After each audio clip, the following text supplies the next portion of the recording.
You're listening to a message from Pastor Jim Eschenbacher entitled, What is in Your Hand? From June 16th, 2013. For more sermons, please visit us on Facebook or check out our YouTube channel, The Branch, Oregon. Have your screen. This will be you. All right. Turn in your Bibles to Exodus. Exodus is the second book of the Bible. We're not going to go all the way through Exodus like we did James. We'd be here right before Jesus returns. I'm not going to do that, but there is something I want to talk about from Exodus. Over the next several weeks, maybe months, I'm going to do topical sermons.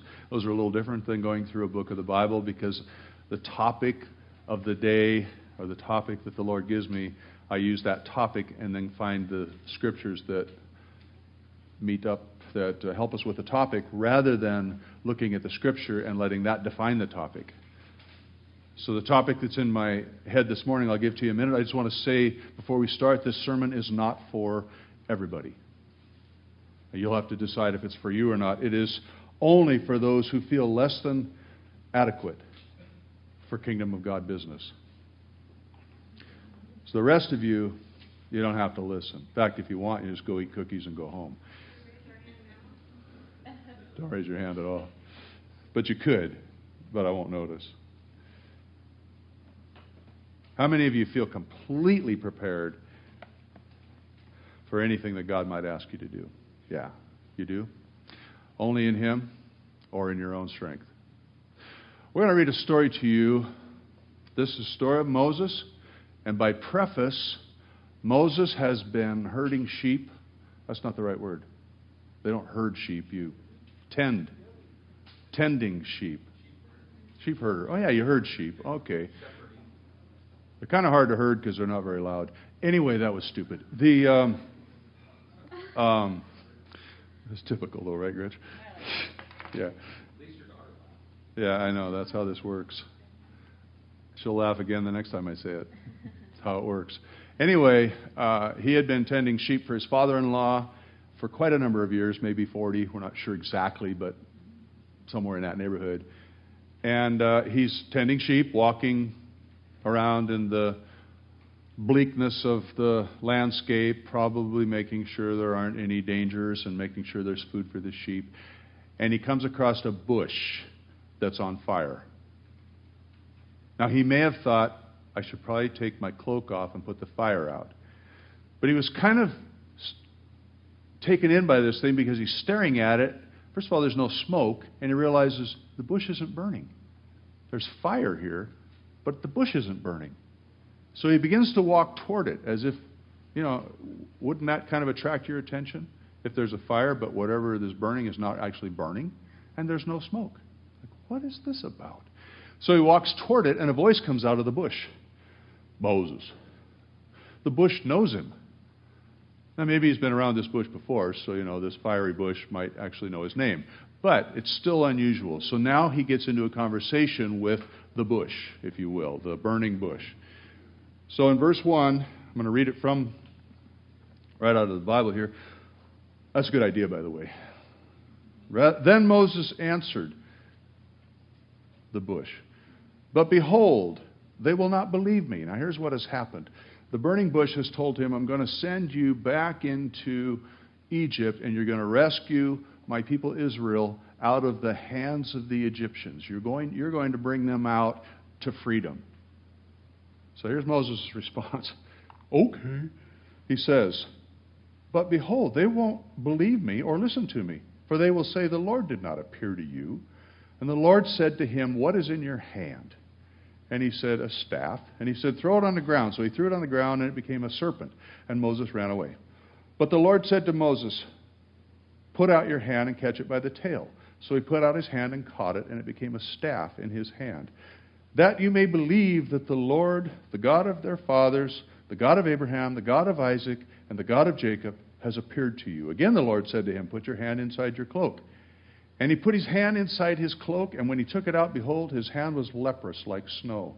Then God said, "Put your hand back inside your cloak." So he put his hand back inside his cloak, and when he took it out, behold, it was restored like the rest of his flesh. Moses argues with God. In verse 1 he says, I don't think I can do this. I don't think I'm your man. I don't think I'm the right guy here. They're not going to believe me. They're not going to trust me. This is God. Don't pick me. Pick somebody else. Basically, is what he's saying. Pick somebody else. Feel like that sometimes? Do you feel like that sometimes? You know what you need to do, but you're thinking, God, pick somebody else.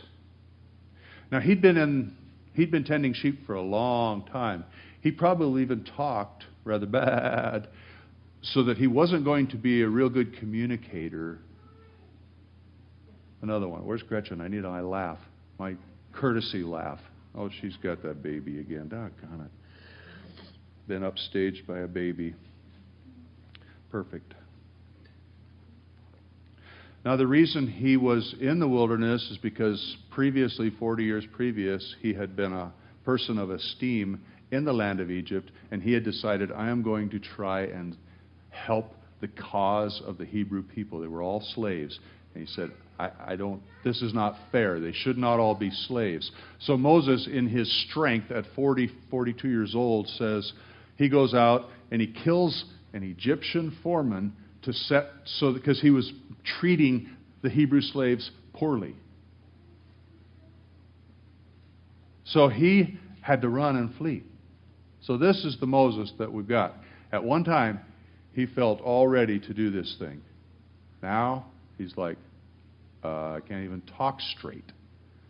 I have no reason. No, you have no reason to call me God.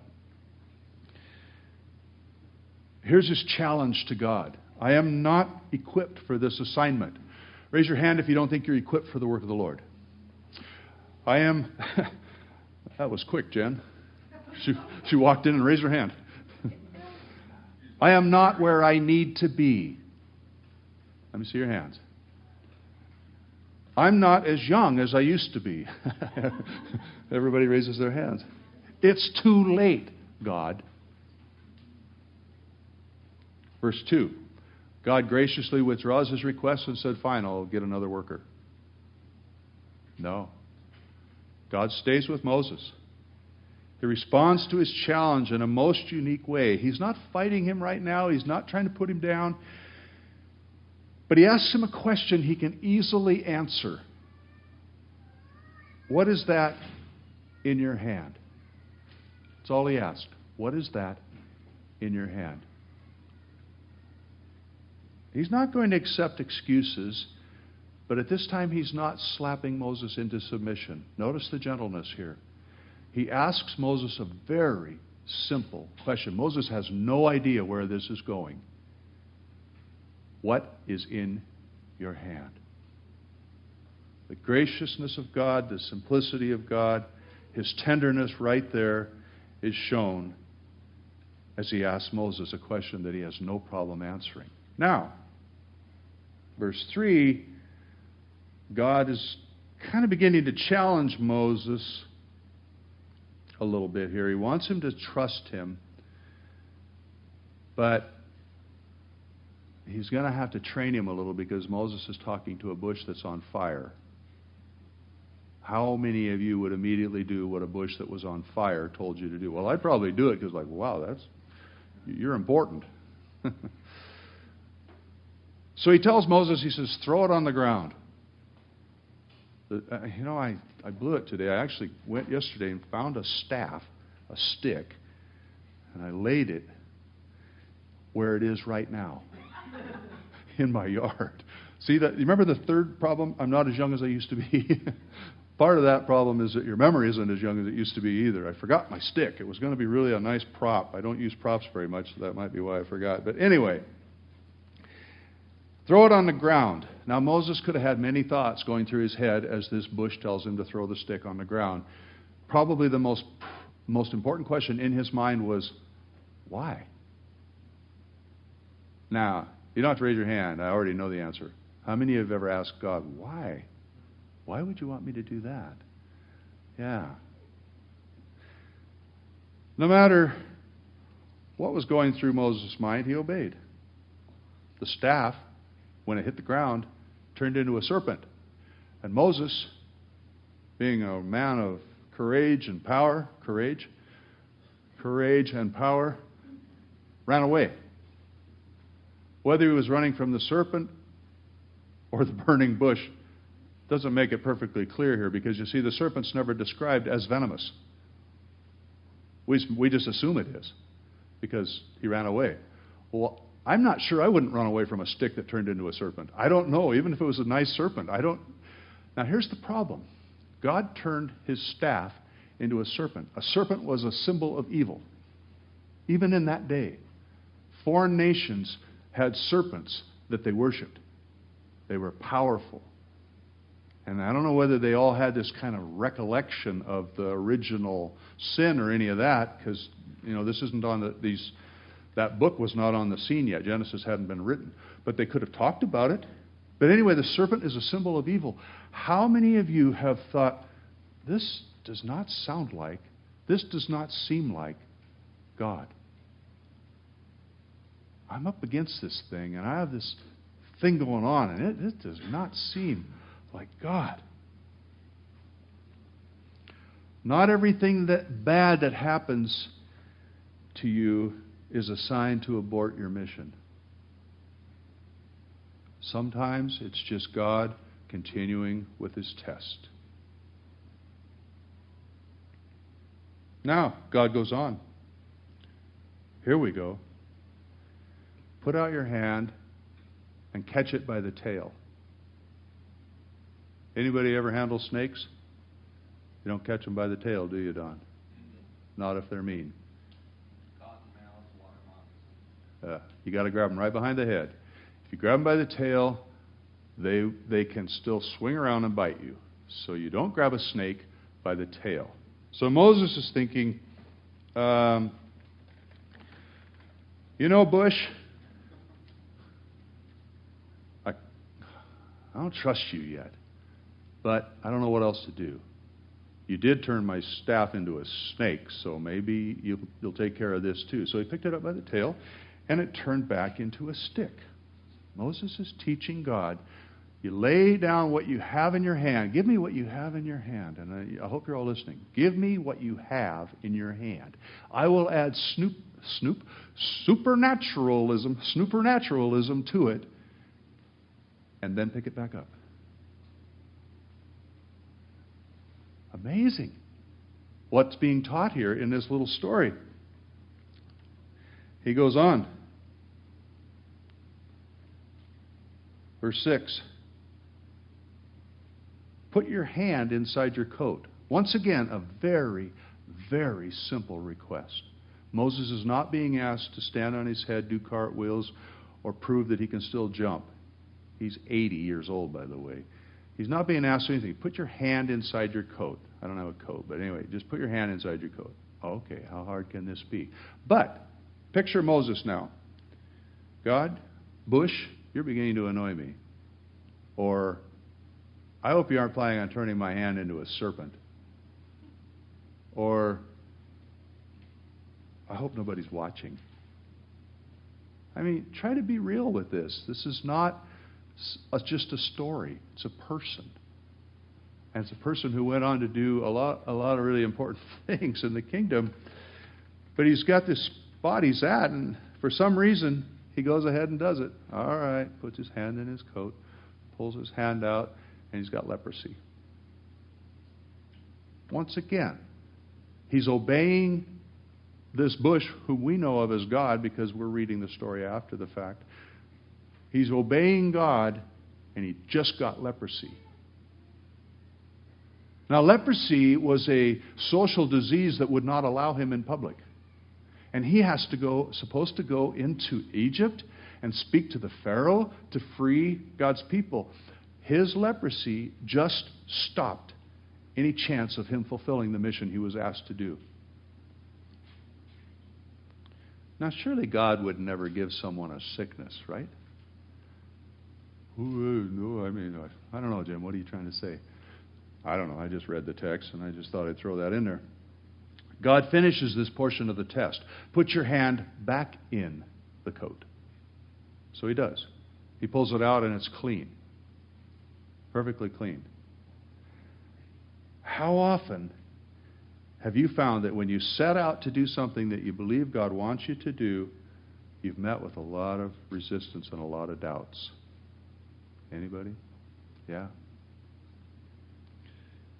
Have you ever doubted whether or not you heard God correctly? Yeah, I can hear your heads nodding.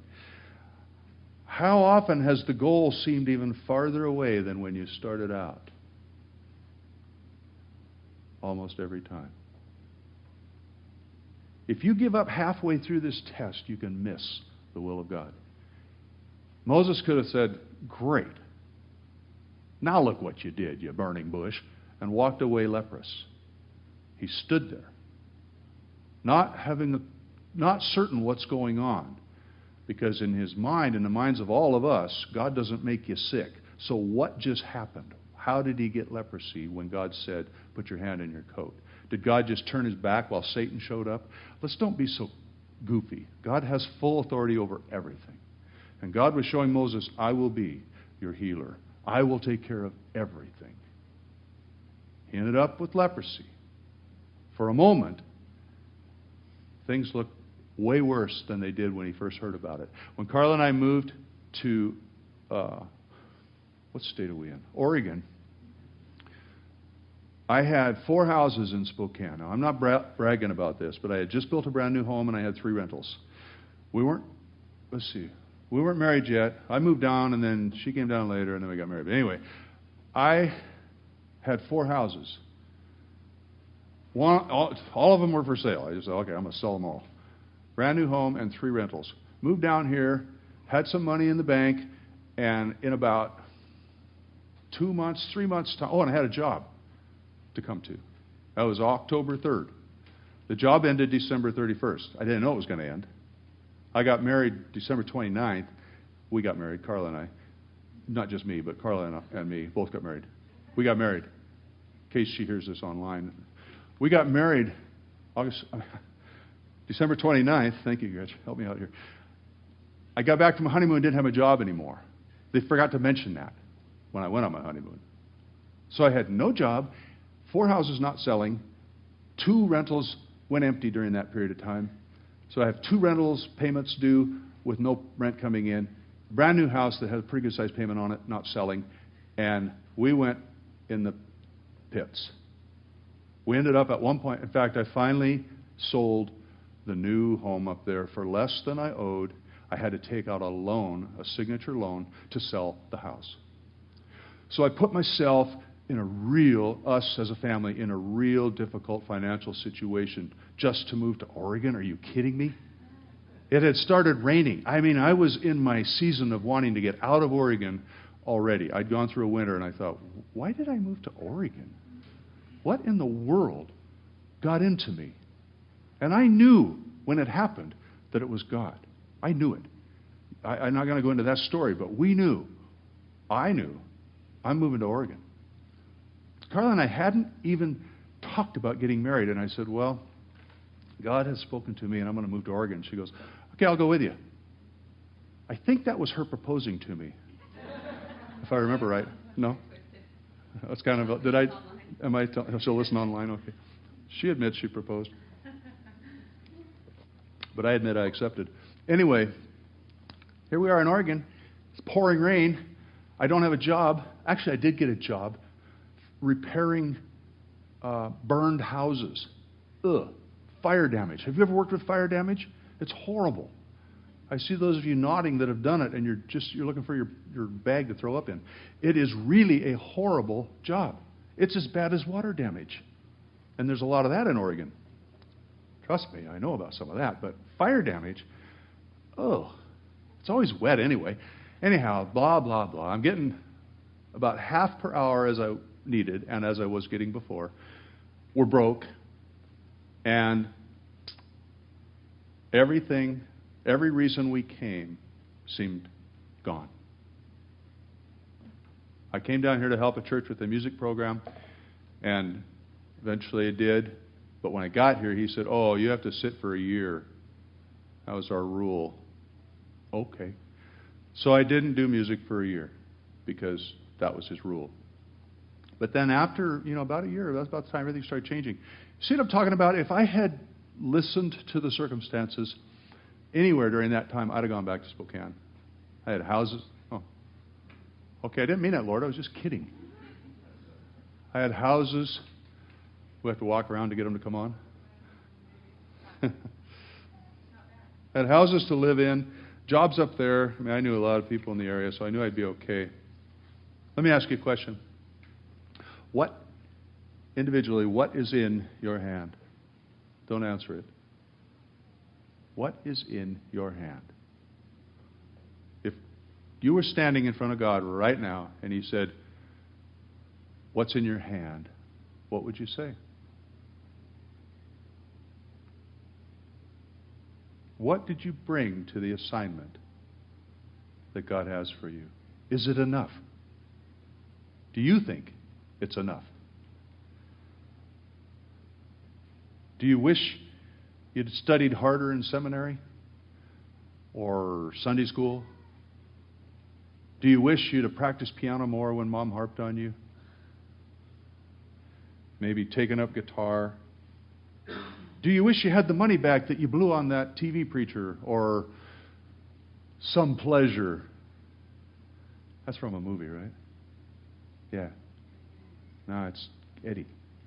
Yeah, she had that money back. She gave it all to that TV preacher. What is that part of that show? Anyway, Carla and I, we exchanged movie lines. Yeah, I mean Gretchen and I, not Carla. Whoever this is over here. Sorry. Boring, but you know what? It's kind of fun. Now, surely if you had more to offer God, you'd have better chances at success, right? Think about it. If I had more to bring, it'd be a better chance of success. Moses had a stick. Now, with his stick, he was told, you are going to tell the most powerful man in the world that he's going to set all of his slaves free with the stick. What's he going to do? Whack him on the hand with it? I'm convinced. Let him go. God took what was in Moses' hand and made it supernatural. And Moses was able to do what God asked him to do because he gave to God what he had. Now here's something that a lot of people don't talk about. Moses was not looking to get off the farm at this point in his life. He was 80 years old. If you heard that online, she's okay. He was 80 years old, maybe a little more than that. He's serving his father-in-law, tending sheep, kids, wife, everything's taken care of. Everything's covered. He could be thinking, I can watch my kids grow up. I can teach them how to watch sheep. I can maybe see some grandkids. He's 80 years old. For him to go on this assignment that God gave him, he had to let go of security, comfort, pleasure. Now, comfort, I've been talking a lot about comfort and pleasure. Comfort is a combination of pleasure and security. We have to keep those in balance, and that's our comfort zone. So if you want to find out your comfort zone, well, how much, like I like to ride dirt bikes, I like to ride them fast and do stupid things. That is not in most people's comfort zone. It's in mine. So our comfort zones are defined a little bit individually by what we are willing to do, what we take pleasure in, and security. Moses had to give up the comfort of being taken care of in his father-in-law's farm, the pleasure, I don't know what gave him pleasure, talking to bushes, and his security. His father-in-law's insurance program. He had to let go of his insurance policy. All of that. Do you let your comfort zone define your life and your future? Now, you're not listening to me. I'm talking to you now. Do you let your comfort zone define your life and your future? That was interesting, wasn't it? God seems to always require total abandonment. Let go of everything. We're going to look at some other examples, and then I'm going to wrap this up. Abraham was promised that he would be the father of a great nation. You're going to notice a consistency here in this. Abraham was promised he would be the father of a great nation. There was a problem. Abraham and Sarah were old, older than me. Yeah, these youngsters are getting it. And Sarah was barren. Did never have and could not have a child. Now let me ask you something. How is Abraham going to be the father of many nations, the father of a great nation, if his wife can't have a baby? The assignment, are you ready for this, was impossible. Got it? Think about yourself. We're going to get to you in a little bit here. The assignment was impossible. And God said, perfect. It's exactly where we want it. Do you let your circumstances define your life and your future?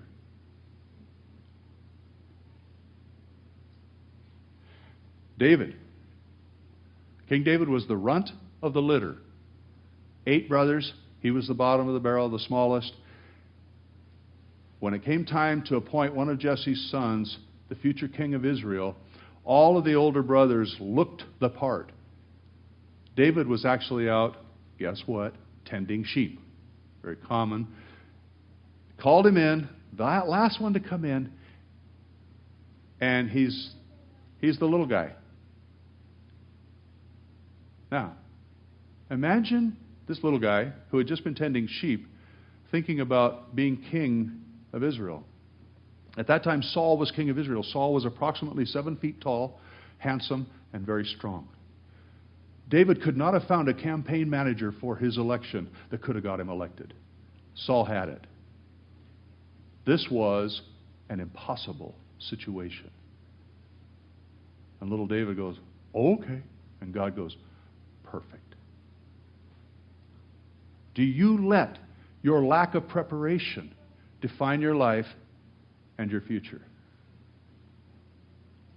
If you're not remembering all these questions, I'll give them to you later. I will, for sure. Samuel. This one's going to hurt a little bit.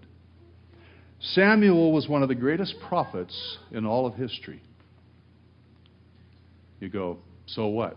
Well, in those days, that's the only way they heard from God was through prophets. He was a very important member of the Israel nation. Now, when Samuel was approximately 3 years old, right after he was weaned, and back in those days they weaned somewhere around 2 or 3 because they didn't have formula, and because they didn't want to wait until they were 5 or 6 because they were having a lot of kids in those days, cranking them. So somewhere around 2 or 3 years old, Samuel's mom brings Samuel to the temple and leaves him, abandons him. Are you ready for that word?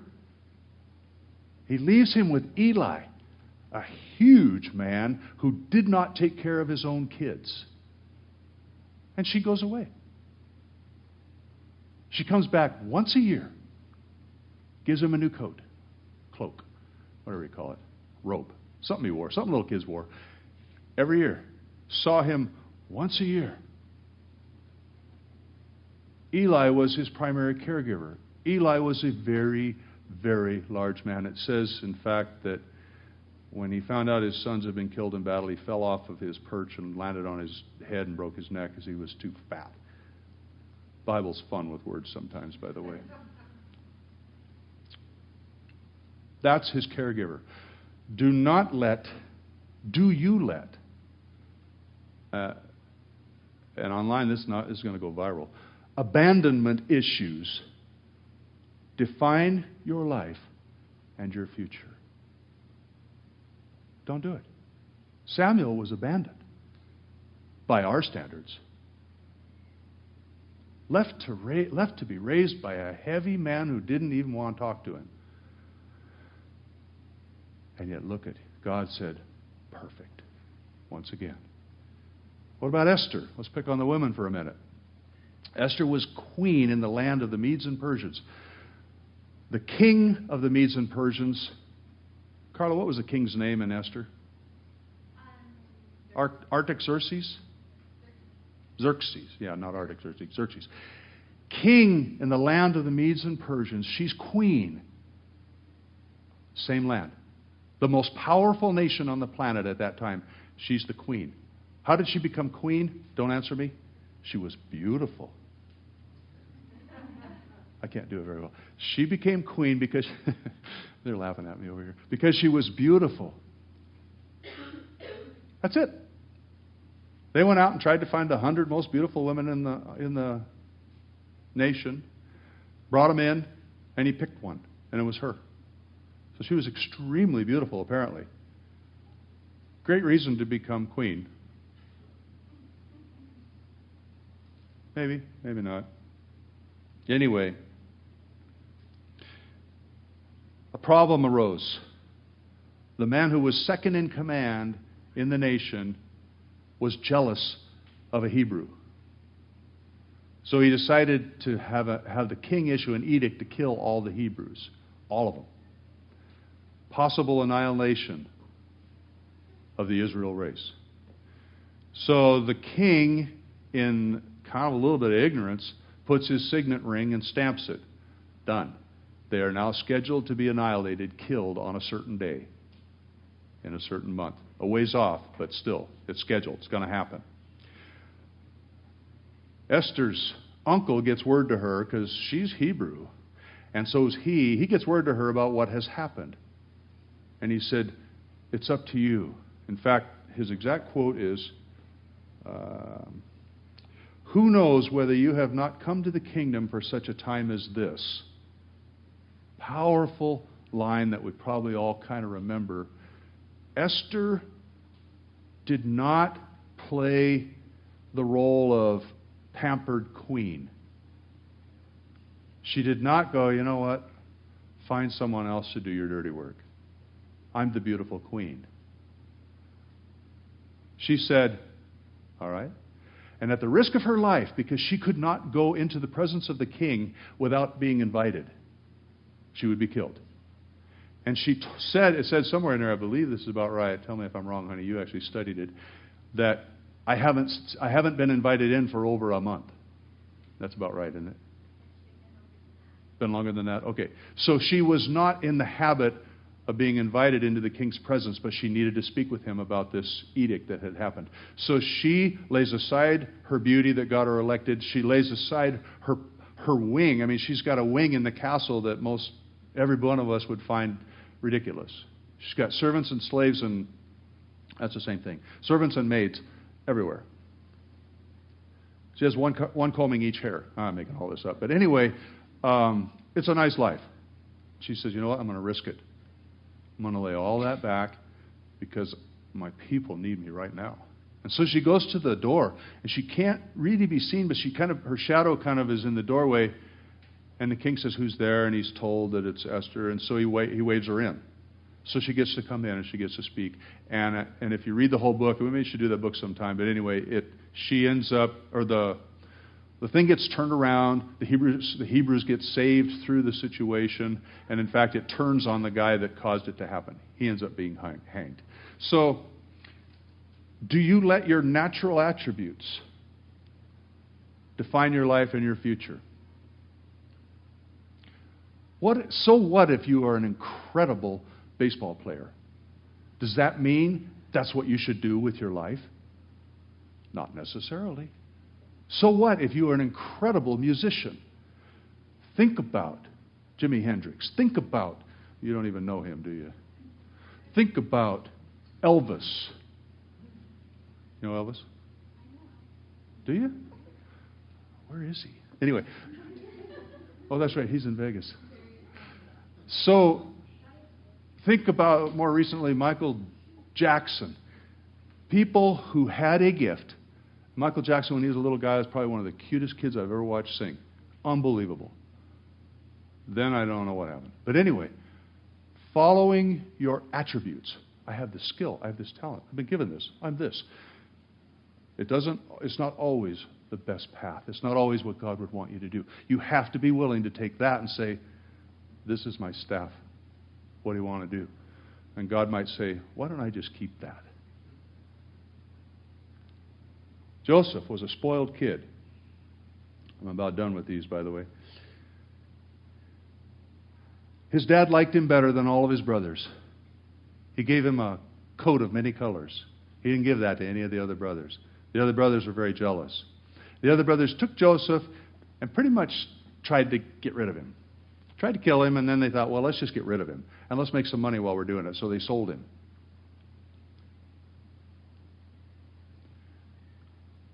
God said of Joseph, here he is, this spoiled kid. His brothers are out working. He's home playing, what's the latest video craze? Don't know. Wii? I can't play Wii because I think you actually have to move to do it. You know what I'm talking about, don't you, Chuck? If I can't sit on the couch and push a button, I'm not playing anything. But I don't know how to play any of those games, but I've seen Carla do Wii, and it's pretty funny to watch. I mean, it's not funny to watch Carla do it. It's funny to watch anybody do it, really. It's like, what are they doing? Anyway, he's home playing Wii while his brothers are out working. They're not happy about this. They sell him. He's now sold into slavery, and God goes, perfect. I can use you. Do you let your upbringing define your present and your future? See what I'm getting at here? We have so many excuses. What about Kate? Was it Kate or Katie? Kisses from Kate. Katie. Kisses from Katie. I never know which name to go by. I don't know her that well. She grew up in a house, middle class, middle to upper class. College was already planned out for her. Her parents were paying for it. Life was good. She's in high school, and she visits an orphan, was it an orphanage she visited? Yeah, in Africa. And here's God, and gives it all up. Her upbringing told her, go to college, marry your high school sweetheart, have 2.5 children and one nice-looking dog, and drive SUVs. Oh, did I get that wrong? What? What the heck is a half-child? Oh, I don't know. You have to take an average of a lot of people.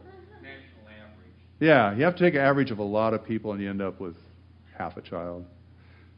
Some people have 3, some have 2. Some people have 5. Some have none. Anyway, the point of that is, shouldn't have used that. Katie heard the Lord, and she said, sorry. She walked away from all of it, and she said, this upbringing is not defining my future. I'm going to do whatever God asks me. And if you've ever read the book, or if you've gone online and looked up her website, it's amazing what God has been able to do. Through one person saying, I'm not going to do what I was raised to do, what my dad said you have to do. I'm going to do what God is talking to me about. Do you think that what's in your hand is insignificant?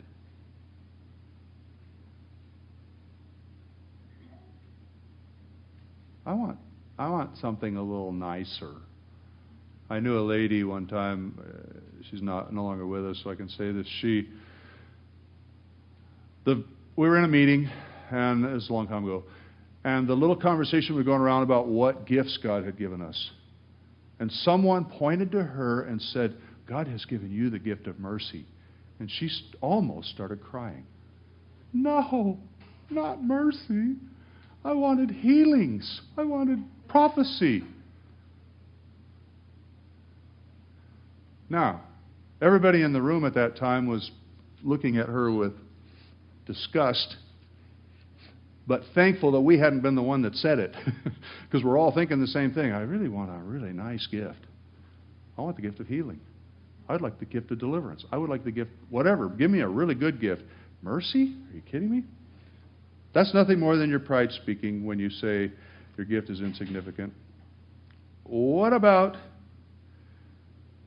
Actually, I'm going to give you one more example of that particular gifting. Sometimes your gift is not for everybody. Sometimes what God has given you is for you to take someone else by the hand and go through life together. A lot of times this is what happens in a marriage. gift of patience teams up with the gift of bull.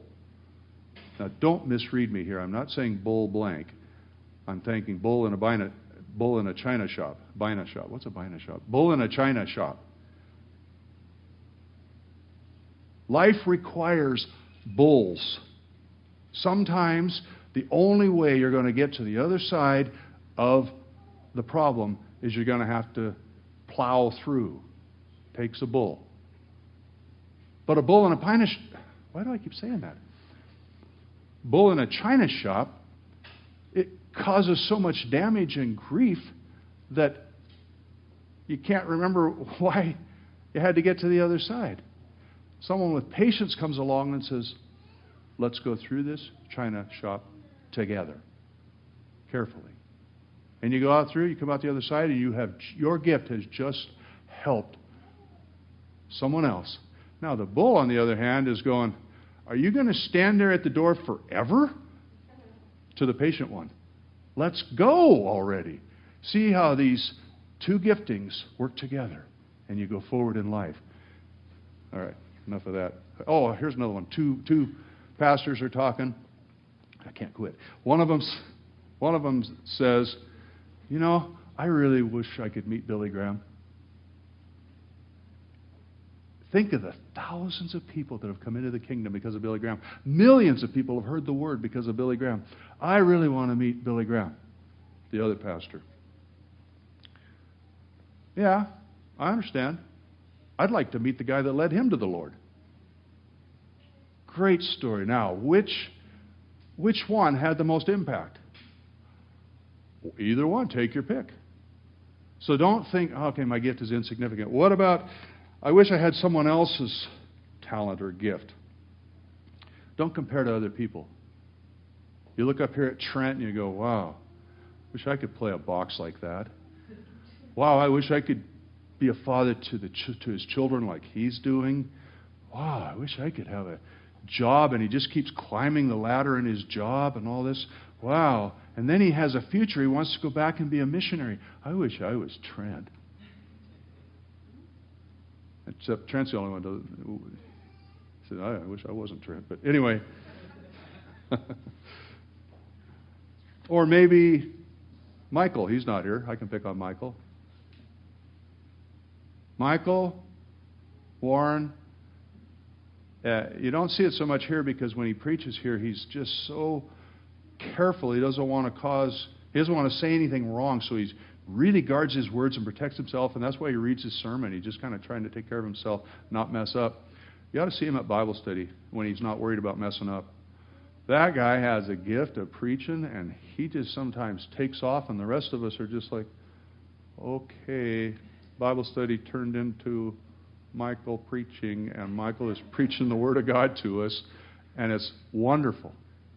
So you look at Michael. I've looked at Michael and thought, I wish I had that gift. Here I'm the preacher, and I wish I had his gift. But anyway, don't do that. Or Carla plays piano, leads songs, looks cute, kind of helps coordinate all of the children's activities at the church.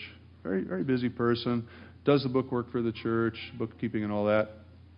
Oh, I wish I was Carla. She could be like Carla. Don't do it. Paul said to the Corinthians one time, he said, don't compare yourselves to one another. It's wrong. Don't do it. That is just your covetous nature talking. I wish I had what someone else has. Do you think your gift is unnecessary now? That's you playing God. You know, God, I don't think it's needed right now. That would be Moses saying, I don't have anything in my hand, hiding the stick. Do you think it's too late? I have led, directed a lot of choirs in my life, in my career, whatever you want to call it. And one of the things I've learned over the years is that at a certain point, men's voices go to the warble sound.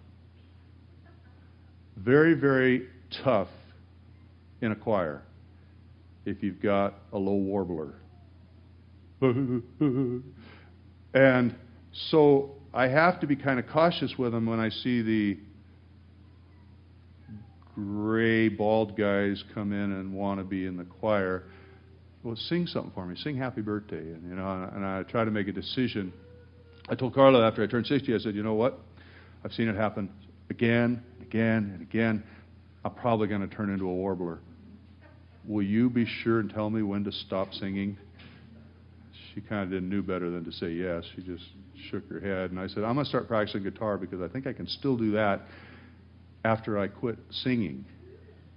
You know, if you have too many warblers, you've got to get them to warble together. Anyway, I'm off here. The greatest question, that question I was asking there is it too late? Do you think it's too late? Now, not every one of you needs to respond to that, but all of us, like me, I need to think about it. I have thought about it a lot. Is it too late? Am I too late, Lord?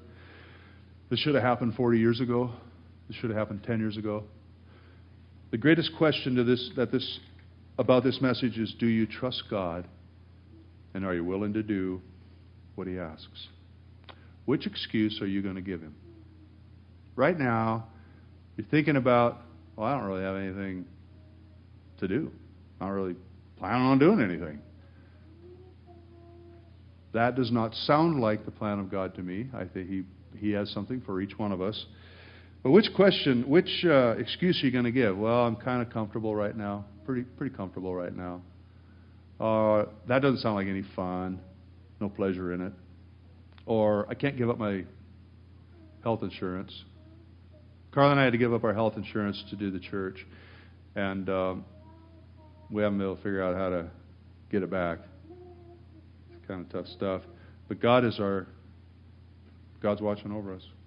Kind of have to make the step. You have to decide, what about circumstances?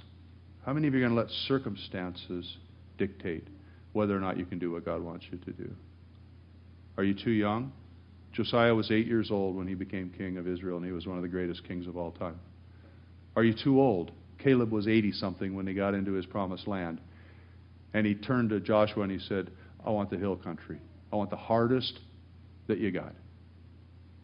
80. Are you too old? Are you not prepared? Now, this one you got to be kind of careful about because you don't purposefully walk around unprepared. But David had no preparation for being king. And God said, I choose you. There's a time of preparation coming. Not because you took care of it beforehand, but there's a time of preparation coming. What about abandonment issues or psychological damage? I speak out as one who has heard so much of this stuff. Well, my parents, or my dad, or my uncle, or my father, or my brother, or my sister, as you get older, my child. Somebody caused you some psychological stress, and you're going to let that define your future when we serve God Almighty, who can take a stick and bring a nation out of another nation with a stick? Which, by the way, that stick was what Moses used to part the Red Sea. That stick is what brought water out of the rock. That stick, that anointed stick, when he gave it to God, God said, all right, I've touched it. Now you can pick it up. That anointed stick changed the course of human events. Israel came out of Egypt.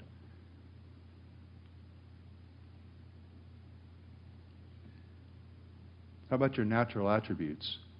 Well, I'm whatever you are. So I'm going to be that. I'm a really good football player, so I'm going to be a football player. Okay. Write a little note and say, knees, I loved you. Goodbye. Anyway, what about your upbringing? Are you going to blame your upbringing? Now, I'm not excusing parents from being good parents. I'm just saying, are you going to blame your upbringing when God comes to you and says, I will touch your life with my presence? Well, you don't understand. I was abandoned. Or I was kind of a spoiled brat. God doesn't care about any of the past. He asks one thing of you. What do you have in your hand? He's not asking you, what do you wish you had in your hand, or what do you wish you had done when you were younger, or what other person you think you're like. What do you have in your hand? In His hand, it becomes almighty power. That's what He's calling us to. I want to divert here and speak to the fathers for a second. I actually want to speak to everybody. I didn't plan this, so I don't know where it's headed. But anyway,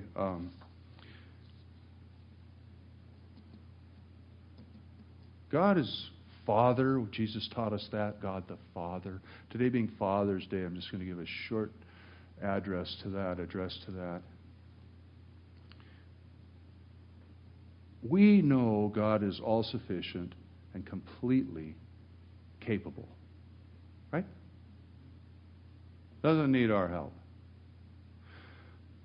As a father, I know the feeling of wanting everybody in my life, and Gretchen probably knows the feeling too, Carla probably knows the feeling, everybody that I have immediate relationship with as a father, I want them to know I'm watching out for you.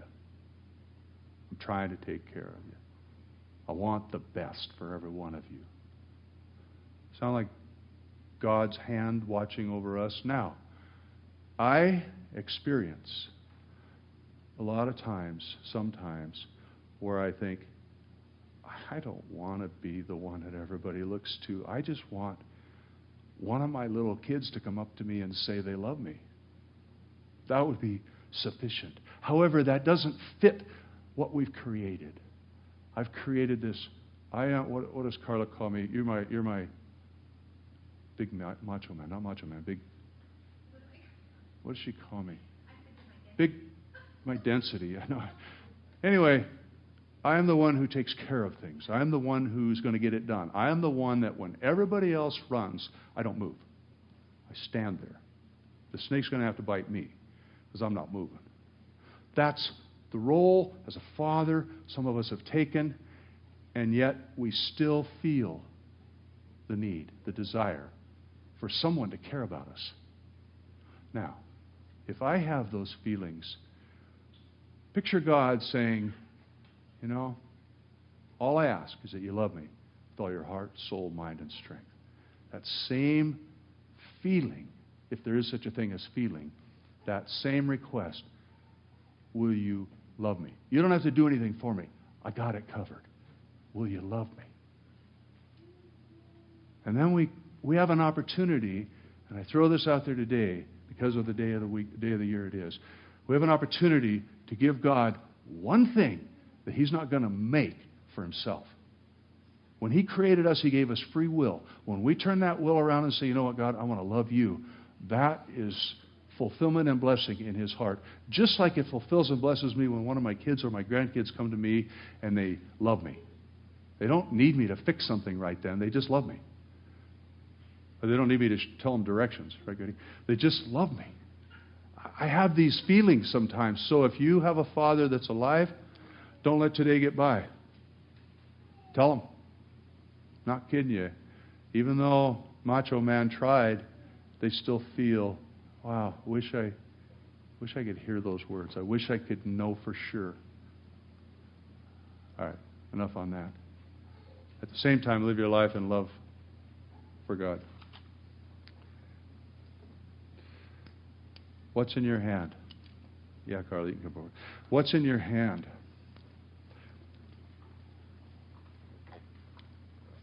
Did you bring enough so that God can make something out of your life? Do you have enough? So that you'll do a good job when God reaches His hand out and says, come on, let's go. Do you have enough in your hand? Are you sure you did? Are you sure you have everything you need? In other words, according to history evidence, which I just read, do you have a bad stick? And that's it. Or are you impotent and you're supposed to have a kid? Or are you the runt of the litter and you're supposed to be king of a nation? Or do you have abandonment issues because your mom left you when you were 3 years old, so you'll never amount to anything? And God chose him to be the greatest prophet of all of Israel's history. Or Are you Esther? You think, I'm good looking. I got it made. I got here on what I do. I got here on how I look. I got here on who I am. And I'm going to stay here. And God says, please, I need you. I need you for another step. I need you for this. Or are you, who was the last one I read? Anybody remember? Joseph. You're raised in some sort of luxury, or you're Katie. Let's use Katie. You're raised in luxury. You are raised to marry your high school sweetheart and have, where'd she go? 3 children, or 2 children, not 2.5, and drive an SUV, and your husband drives a BMW, and he has a nice job, and you have soccer work to do. Is that future defining you? That vision of your future, does it define you? Because Katie is now living in Africa, in squalor, dirt floors, changing the lives of children daily. Because she said, you know what, I'm not going to let my upbringing define where I'm going.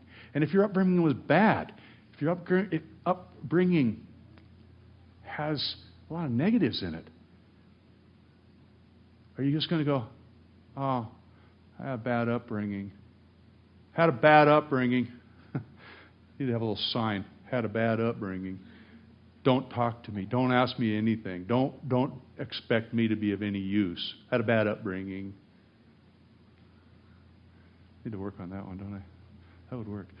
Anyway, don't let any of these things stand between you and what God might be telling you to do. Some of you have just got to take a step through the mud that's right in front of you. There's a huge glob of mud. In that mud, there is a stone that you can step on. You can't see it. It takes faith, it takes trust, but you have to go through it. You know you have to go through it. You can't run from it because you've got to come back to it again later. That's, for some of us, that's where we're at. For others of us, it's like, I have a really big decision to make. It's going to change my career. It's going to change my future. It's going to change where I go to school. It's going to change how many kids I have. It's going to change something. Ask God. All right, God, this is what I have in my hand right now.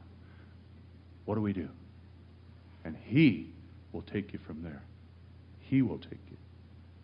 Moses didn't do anything on his own after that. He's got it. What's in your hand?